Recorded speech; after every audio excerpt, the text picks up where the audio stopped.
Yun, good morning mga kaibon, mga kalapatids. Mag-aabang ulit tayo ng mga kalapati natin ngayon, no? Yung sinakay natin, 6. Tapos ang release sa Ordaneta, Pangasinan. Bali, inaasahan natin yung mga kalapati natin ng mga pasado alas 8. Ang oras, time check, 7:48 na. Yun, tara, mag-abang na tayo ng mga kalapati natin, mga pangmalakasan natin. Baka bilang dumating agad. Tara.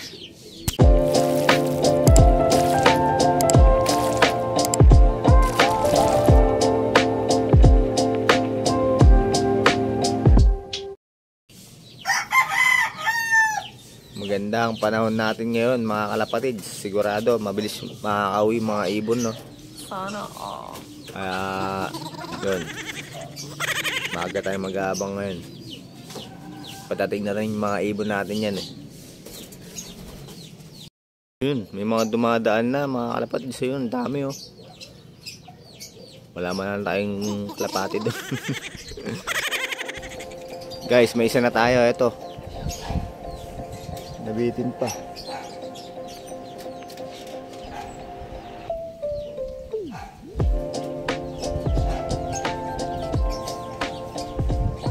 Nabibitin.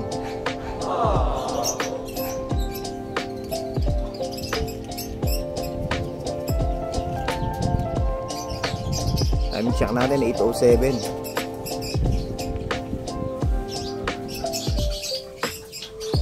Yun guys, yung Mariano Lee natin dumating na. Lagi talaga unang dumarating na ito, no? Time check 8:07. Hindi magkita sa camera. 8:06, 1-2 speed eh. Nasa 1-1 plus na lang siya. Yun.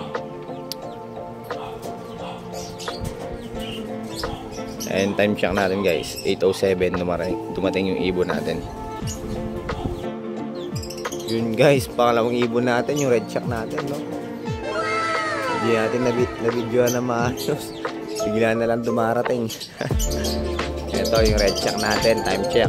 Dumating siya 8:11. Yun, 8:11 guys, dumating yung ibon natin.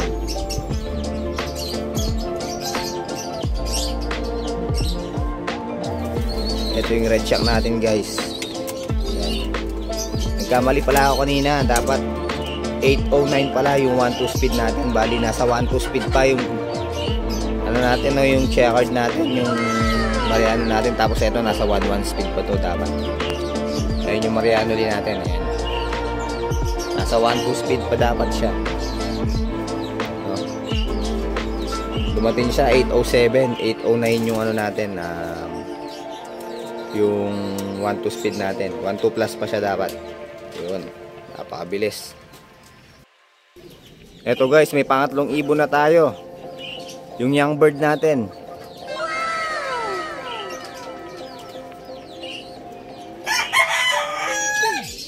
Yun, time check 8:14. Dumating yung ibon natin. Yun, 1-1 plus pa to, no? Na-release pala yung mga ibon sa Ordaneta, Pangasinan ng 6:52 ng umaga.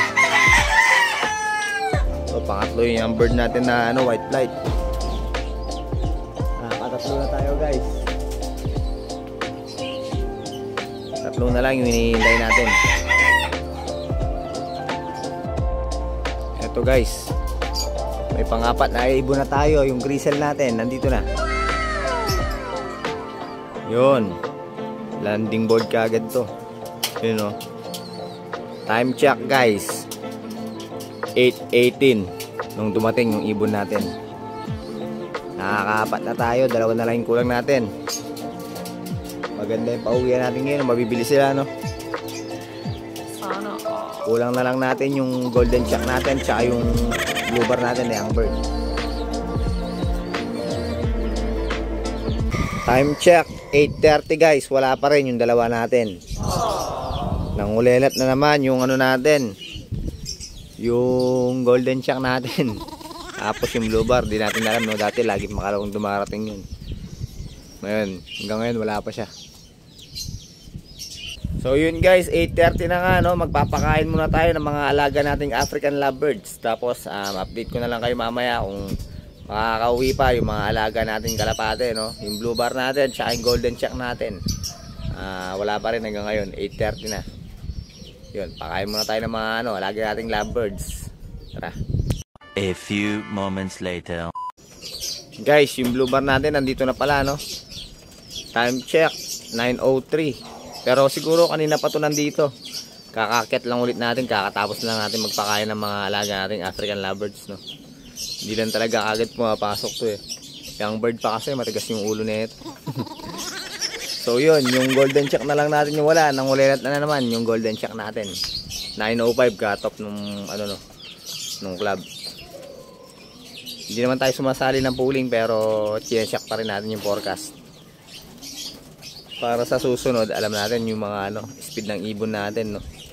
Kung sino yung isasali natin sa mga pooling at sa mga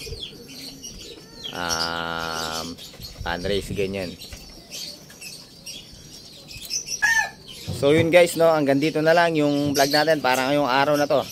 Hindi na natin aabangan yung natin, golden check natin, oras na rin, no? Malas 9 na.